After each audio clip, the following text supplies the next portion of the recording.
Budget જાહેર કર્યું એમાં અમારી કોઈ પણ પ્રશ્નને સાંભળ્યો નથી અને અમને કેટલો પગાર આપવાનો એ પણ જાહેર કર્યું નથી. એટલે અમે 12 તારીખે હડતાલ કરી હતી, પણ એના અનુલક્ષી સરકારશ્રીએ કોઈ પણ ચુકાદો આપ્યો નથી. એટલે અમે આજથી બેનો અચોક્કસની મુદત ઉપર હડતાલ કરીએ છીએ.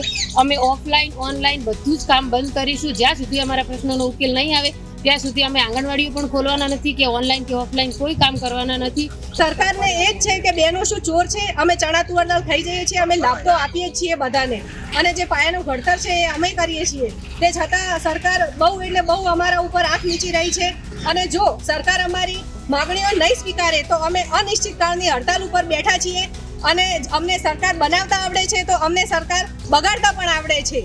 આજે જે તમે આવેદન આપ્યું છે તમારા જે પ્રશ્નોના લીધે તે આપણે આગળ ઉપર સરકાર લેવલે મોકલી આપીશું, બરાબર?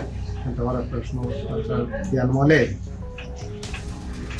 રીતે થઈ જાય પછી, બરાબર ને? જે સરકાર અમારી તમામ માહિતીથી અપડેટ રહેવા માટે જોડાયેલા રહો S9 ન્યૂઝ સાથે.